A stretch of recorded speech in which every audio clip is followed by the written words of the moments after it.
அனைவருக்கும் வணக்கம். இன்னைக்கு நம்ம குட் ஹேவ்னா என்ன, அதை எப்படியெல்லாம் உபயோகப்படுத்தலாம் அப்படிங்கிறத நம்ம பார்க்க போறோம். அதுக்கு முன்னாடி உங்களுக்கு ஒரு சின்ன விடுகதை. எட்டுவது போல் தெரியும் ஆனால் எட்டாது, அது என்ன அப்படிங்கிறத இந்த வீடியோவோட லாஸ்ட்ல நான் சொல்லியிருப்பேன். இந்த விடுகதைக்கு விடை தெரிஞ்சா கூட நீங்க கமெண்ட் பண்ணி சொல்லலாம்.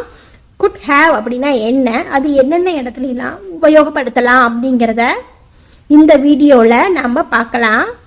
நான் இதை ஒரு நோட் போட்டு எழுதி வைங்க, அப்போ தான் உங்களுக்கு புரியும். வாங்க வீடியோக்குள்ளே போகலாம். Subject good have V3 verb. Subject could not have V3 verb. She good have told politely. அவ பொலைட்டாக சொல்லியிருக்கலாம், அதாவது சொல்லியிருக்கலாம், பண்ணியிருக்கலாம் அப்படின்னு சொல்கிற வார்த்தைகள் தான் இது.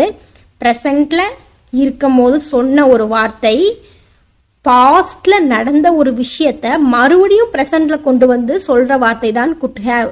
எதுவும் புரியாதுன்னு எனக்கு நல்லாவே தெரியும். இப்போ மறுபடியும் சொல்றேன் கேளுங்க. ப்ரெசண்ட்ல நடந்த ஒரு விஷயத்த அது கொஞ்ச நேரத்துக்கு கழிச்சு அது பாஸ்டா மாறிடும்.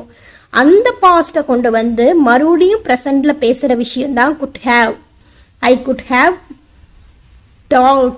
Taken leave. நான் லீவ் எடுத்திருந்திருக்கலாம். I could have stayed at home. நான் வீட்டில் இருந்திருக்கலாம். You could have said something. நீ எதையாவது சொல்லியிருக்கலாம். அதாவது நடந்து முடிஞ்சிருச்சு, அந்த விஷயம் நடந்தே முடிஞ்சிருச்சு. ஆனால் அந்த பாஸ்ட்ல நடந்த ஒரு விஷயத்த மறுபடியும் ப்ரெசண்ட்ல கொண்டு வந்து பேசுகிறோம். இப்போ ஒரு உதாரணத்துக்கு, ஒரு பொண்ணு இருக்கா, அவ ஸ்பீச் பேசிட்டு இருக்கா. அவ நல்லா பேசுறேன்னு சொல்லி திட்டிடுறாங்க. அப்போ அவ இந்த வார்த்தைகள் எல்லாத்தையுமே சொல்றான். நான் லீவ் எடுத்துருந்துருக்கலாம், நான் வீட்டில் இருந்திருக்கலாம், நீ எதையாவது சொல்லியிருக்கலாம்ல அப்படின்னு சொல்லி அப்போ ஒரு ஃப்ரெண்டு சொல்றாங்கன்னு வச்சுப்போம். அந்த மாதிரியான வார்த்தைகள் தான் இதெல்லாம். someone could have hurt you.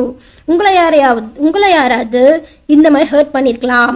you could have told me earlier. நீ என்கிட்ட முன்னாடியே சொல்லியிருக்கலாம்.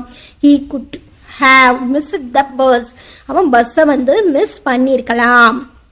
இது பாருங்க, I have already told you. Could have asked your teacher. நான் ஏற்கனவே உங்ககிட்ட சொல்லியிருக்கேன், நீ உன் டீச்சரை கேட்டிருக்கலாம். எனக்கே தெரில, நான் உன் டீச்சர் கேளுன்னு அப்பயே சொன்னேன். நீ இப்போ மறுபடியும் என்கிட்ட கேட்குற, எனக்கு இப்போவும் தெரியல, நீ உன் டீச்சரை கேட்டிருக்கலாம் அப்படின்னு சொல்கிறது தான் இது. You could have come with us. நீ எங்களோட வந்திருக்கலாம். இப்போ நம்ம ஃப்ரெண்ட்ஸாக டூர் போகிறோன்னு வச்சுப்போம். அப்போ இந்த வார்த்தையை யூஸ் பண்ணலாம். he could have come to the shop. அவன் கடைக்கு இருக்கலாம், அவன் கடைக்கு வந்திருக்கலாம் அப்படின்னு சொல்ற மாதிரி. அந்த கேள்விக்கான விடையை நான் இப்ப சொல்ல போறேன். எட்டுவது போல் தெரியும் ஆனால் எட்டுவது இல்லை, அது என்ன அப்படின்னா அதோட ஆன்சர் வானம். அதுதான் உண்மையான ஆன்சர். குட் ஹேவ் அப்படின்னா என்னங்கிறத நாம் இன்னைக்கு பார்த்தோம். குட் ஹேவை இப்படி தான் உபயோகப்படுத்தணும். ப்ரெசண்ட்டில் இருக்கும்போது பாஸ்டில் நடந்த ஒரு விஷயத்த மறுபடியும் ப்ரெசண்ட்டில் கொண்டு வந்து பேசுறதுக்கு பேர் தான் குட் ஹேவ். குழம்பணுங்கிற அவசியம்லாம் இல்லை, ரொம்ப ஈஸி தான். நீங்கள் அதை ப்ராக்டிஸ் பண்ணும் போது உங்களுக்கே புரியும். மறுபடியும் இந்த கேள்விக்கான விடையை நான் சொல்கிறேன். எட்டுவது போல் தெரியும் ஆனால் எட்டுவது இல்லை, அது என்ன அப்படிங்கிறது வானம். இதுக்கான ஆன்சர் உங்களுக்கு தெரிஞ்சிருக்கும். சப்ஸ்கிரைப் பண்ணுங்கள், லைக் பண்ணுங்கள், ஷேர் பண்ணுங்கள். தேங்க்யூ.